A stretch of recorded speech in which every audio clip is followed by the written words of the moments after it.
ఓం మహాగణాధిపతయే నమః. ఓం గురుభ్యో నమః. ఓం శ్రీమాత్రే నమః.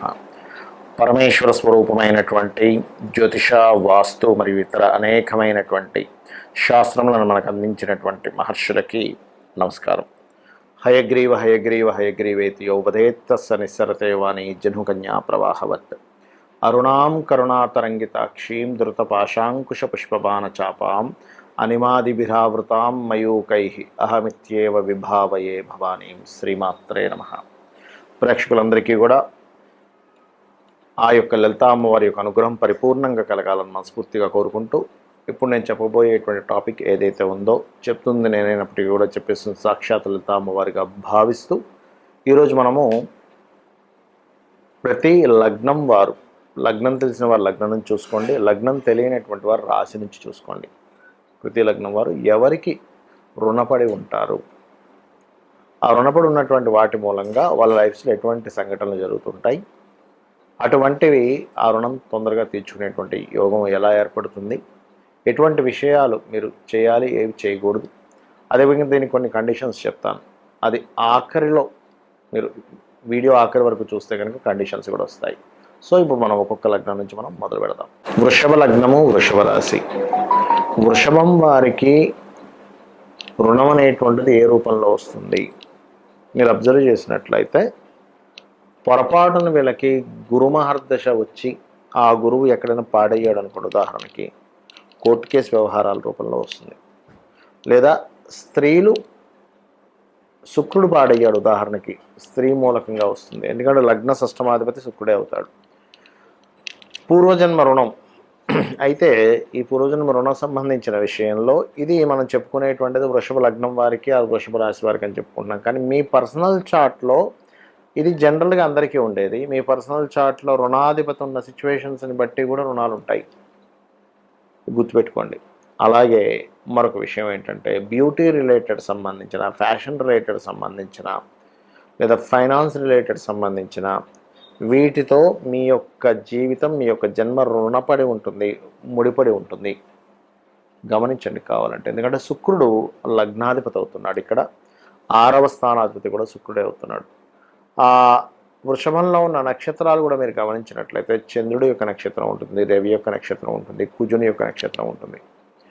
ఈ చంద్ర నక్షత్రం స్పెసిఫిక్గా అందులో రోహిణి నక్షత్రం లేదా రోహిణి నక్షత్ర లగ్నంలో జన్మించినటువంటి వారికి మరింత ఎక్కువగా ఉంటుంది ఈ ప్రభావం అనేటువంటిది. అయితే ఇక్కడ మీరు గమనించినట్లయితే మీ యొక్క వృషభ లగ్నం వారు ప్రధానంగా మీ లైఫ్ స్టైల్ని, మీ యొక్క లైఫ్ని కనుక ఒక్కసారి మీరు కనుక చూసుకున్నట్లయితే, ఏదో వివాహ సంబంధించిన వివాహ బంధం కోసమే నేను ఏమైనా జన్మించానా అన్నట్టుగా ఉంటూ ఉంటుంది మీకు. ఏదో వివాహం ఇతన్నో లేకపోతే ఏమైనా వివాహం చేసుకోవడానికి జన్మించినట్టుంది నా పరిస్థితి, వీళ్ళ కోసమే చేస్తున్నట్టుంది నా పరిస్థితి, వీళ్ళ వెనకాతలే పడుతున్నట్టుంది నా పరిస్థితి, నా మైండ్లో ఇది తప్పితే ఇంకో కాన్సెప్ట్ ఉండట్లేదు ఏంటి అనిపిస్తూ ఉంటుంది. బికాజ్ ఆఫ్ ప్రతి ఒక్కరూ కూడా వారి శ్వాస, ఆఖరి శ్వాసలో ఏదైతే తలుచుకుంటారో వారిని చేరుకుంటారని మన శాస్త్రాలు చెప్తూ ఉంటాయి. అందుకే మన పాతకాలం వాళ్ళు ఏం చేసేవారంటే, ఇంట్లో వాళ్ళకి దేవుడి పేర్లు పెట్టేవారు, నారాయణనో శివానో. ఎందుకంటే వాళ్ళని పిలిచి పిలిచి పిలిచి ఆఖరి క్షణంలో కూడా ఆ శివానో నారాయణనో గుర్తొస్తుందని. అయితే ఈ విషయం ఎందుకు చెప్తున్నానంటే, మన డిజైర్స్ ఏదైతే ఉన్నాయో వృషభం వారికి ప్రత్యేకంగా జీవిత భాగస్వామి మీద, లేకపోతే ఏదైనా ఒక అందమైనటువంటి ఒక కోరిక ఉండిపోతుంది వారికి, అందమైనటువంటి ఒక డిజైర్ ఉండిపోతుంది, అందమైన ఒక ఇది ఉండిపోతుంది, దానికోసం ప్రత్యేకంగా పుడతారు, దానికోసం పోరాడుతూ ఉంటారు. లగ్జరీ రిలేటెడ్ సంబంధించినటువంటి ఏదో ఉండిపోతుంది. లేదా ఒక కోర్టు కేసు, నేను కొన్ని కేసెస్ అయితే చూస్తున్నప్పుడు వాళ్ళ పాస్ట్ లైఫ్ రీడింగ్స్లోకి వెళ్ళినప్పుడు చూస్తే పూర్వజన్మల్లో ఏదో రిలేటెడ్ కేసు రిలేటెడ్ సంబంధించి, ముఖ్యంగా గురువు పాడైనటువంటి వారి యొక్క జాతకాలోనే గమనించినటువంటిది ఏంటంటే, పాస్ట్ లైఫ్స్లో ఏదో కోర్టు వ్యవహారాలకు సంబంధించింది రుణం కూడా ఆగిపోయి మరలా ఈ జన్మలోకి రాగానే ఆ రుణ సంబంధించిన కంటిన్యూ అవ్వడం నేను చూశాను. మరి ఇలాంటప్పుడు ఏం చేయాలి మీరు అంటే, ముఖ్యంగా శుక్రగ్రహము, గురుగ్రహము గుర్తుపెట్టుకోండి. శుక్ర గురు గ్రహాల దగ్గర నేతితో దీపారాధన చేయాలి.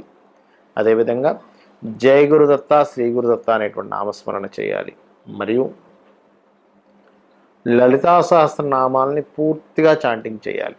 పూర్తిగా అంటే పూర్తిగా చాంటింగ్ చేస్తూ, అందులో ముఖ్యంగా విశుక్ర ప్రాణహరణ వారాహి వీరనందిత అనేటువంటి నామస్మరణ వృషభ లగ్నం వారికి మరింత చక్కటి ఫలితాలు ఇస్తుంది. ఈ రుణం అనేటువంటిది మనం ఇప్పటిదాకా మనం మాట్లాడుకున్నాం కదా, దీనికి మరి పరిహారాలు ఏ లగ్నం వారికైనా సరే గుర్తుపెట్టుకోండి.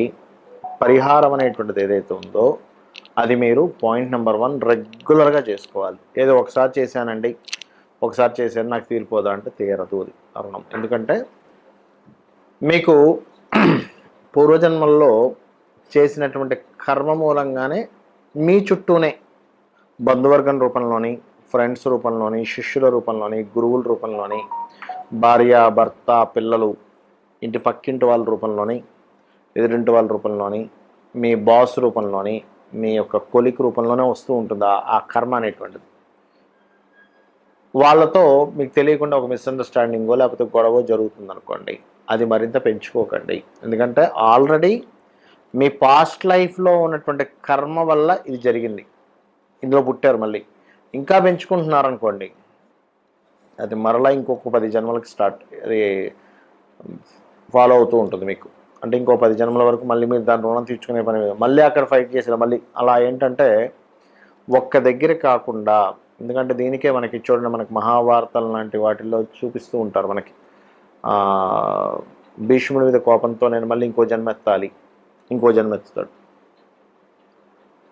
మనకు పురాణాల్లో చాలా వాటిల్లో చూపిస్తూ ఉంటారు. అంటే ఏంటి, జన్మలు ఉండేటువంటి కాన్సెప్ట్ సనాతన ధర్మంలో మన శాస్త్రాల్లో వేదాల్లో చెప్పబడింది. జన్మ అనేటువంటిది ఉంటుంది, మనకు భగవద్గీతలో కూడా చెప్పబడింది. మనం దేన్నైతే ఎక్కువగా థింక్ చేస్తుంటామో అది శత్రు రూపంలో కావచ్చు, మంచిది కావచ్చు, ఆ వ్యక్తికి ఆ జన్మ రావడం జరుగుతుంది. ఎక్కువ దేని థింక్ చేస్తాము, ఎక్కువ దేని గురించి ఆశపడుతూ ఉంటాము, ఎక్కువ దేని గురించి పోరాడుతుంటాము. కాబట్టి ఇప్పుడు మనం చెప్పుకున్నటువంటి కాన్సెప్ట్ ఏదైతే ఉందో, ఈ రుణానికి సంబంధించిన కాన్సెప్ట్ ఏదైతే ఉందో ఇది క్లియర్ అవ్వాలి అంటే ఇప్పుడు నేను మీ రాశిపరంగా ఏదైతే రెమెడీ చెప్పానో దాన్ని మీరు ఎంత చేస్తే అంత రుణం క్లియర్ అవుతుంటుంది. అందులో ప్రధానంగా గోవులకి ఏదైతే తినిపించాలని చెప్తుంటానో అది గోవులకు తినిపించడము. ఉదాహరణకి ఏ పెసలో దానం ఇవ్వమని చెప్పాను, గోవులకి ఆకుకూరలు తినిపించడం. ఏ గోధుమలో దానం ఇవ్వమని చెప్పాను, గోధుమ రవ్వ గోవుకు తినిపించడం. అదేవిధంగా ఉదాహరణకి గురువు బాలేడని చెప్పి శనగలు దానం ఇవ్వమని చెప్పాను, శనగలు తినిపించకుండా ఆ ప్లేస్లో మీరు ఏం చేస్తారంటే గోవుకి అరటి కాయలు తినిపించండి. ఒక్కోసారి శని ద్వారా వస్తుంది రుణం, అంటే శని గ్రహం ద్వారా రుణం వస్తుంది. అలాంటప్పుడు తెల్ల నువ్వులు దానం ఇవ్వమని చెప్తాను, కానీ గోవుకి నువ్వులు తినిపించకూడదు. అలాంటి సందర్భంలో మీరు చేయవలసింది ఏమిటి అంటే గోవుకి బెల్లము తినిపించాలి. ఆ రకంగా పదార్థం అన్నీ కూడా గోవులకు తినిపించకూడదు. అలా తెల్ల నువ్వులు తినిపించినట్లయితే మరింత దోషం ఏర్పడుతుంది. ఎందుకంటే అది ఏదైనా ప్రెగ్నెన్సీతో ఉన్నట్లయితే ఆ యొక్క దోషం మీకు చుట్టుకుంటుంది. కాబట్టి ఈ యొక్క అంశాల్లో ఈ జాగ్రత్తలు తీసుకోండి. అదేవిధంగా తండ్రి రూపంలోనో, కొడుకు రూపంలోనో, కూతురు రూపంలోనో వస్తుందని చెప్పానండి మీకు కర్మ. వాళ్ళు మీ పట్ల ఒక రకమైన బిహేవియర్ చేస్తుండొచ్చు. ఇప్పుడు మీరు అర్థం చేసుకోవాల్సింది ఒకటే, ఓకే ఇది పాస్ట్ లైఫ్లో నేను చేసినటువంటి కర్మ, అంటే మీ ప్రమేయం ఏమీ లేకపోయినా కూడా వాళ్ళు మిమ్మల్ని వెతుక్కుంటూ వచ్చి ఇబ్బంది పెడుతున్నారు అంటే సంథింగ్ పాస్ట్ లైఫ్ కర్మ ఉంది అక్కడ. అదేవిధంగా దాన్ని తగ్గించుకునేటువంటి మార్గం మాత్రం 3 మార్గాలు చెప్పారు జ్యోతిష్ శాస్త్రంలో. ఒకటి సూర్యభగవానుడి యొక్క ఆరాధన, లేదా మీ పంచమాధిపతిని ఆరాధించడము, లేదు రెండవది లలితా సహస్రనామాలు లేదా విష్ణు సహస్రనామాలు, ముఖ్యంగా లలితా అమ్మవారి యొక్క ఆరాధన నిత్యము చేయడం ద్వారా రుణం క్లియర్ అవుతుంది. అది కూడా మెడిటేషన్లో మీరు శ్వాస మీద ధ్యాస పెట్టి ఒక నామం, ఒక లలితా సహస్రనామాలు అవుతూ ఉన్నాయి. ఓం శ్రీమాత శ్రీ మహారాజ్ని శ్రీమత్ సింహాసనేశ్వరి అయినప్పుడు శ్వాస తీసుకుంటూ ఈ భాగంలోకి మీరు తీసుకుంటున్నట్టుగా భావిస్తూ ఉండాలి, మళ్ళీ కిందకి వెళ్తున్నట్టుగా భావిస్తూ ఉండాలి. అప్పుడు ఏమవుతుందంటే మీ కర్మలు తొలగుతాయి. షట్చక్రాలు ఎప్పుడైతే యాక్టివేషన్ అవుతాయి కర్మలు తొలగుతాయి. అదేవిధంగా మీకు దగ్గరలో ఆలయం కానీ ఏదైనా ఉత్సవాలు కానీ జరిగేటప్పుడు మీ వంతు సహాయం, ధన సహాయం కాదు నేను అనేది, మీ వంతు మీకు చేతనైనంత ఏదైనా అక్కడికి ఒళ్ళు వంచి ఏదైనా పని చేయడం, అక్కడ ఏదైనా క్లీన్ చేయడం లాంటివి చేస్తే కూడా మీ పూర్వజన్మ కర్మలు తొలగుతాయి. కర్మ తొలగితేనే మీ యొక్క రుణం తీరుతుంది. ఇది గుర్తుపెట్టుకోండి. రెగ్యులర్గా అమ్మవారి చాంటింగ్ చేయండి, ఆనందదాయకంగా ఉండండి. అమ్మవారి యొక్క అనుగ్రహం మీకు పరిపూర్ణంగా కలగాలని మనస్ఫూర్తిగా కోరుకుంటూ శ్రీమాత్రే నమః.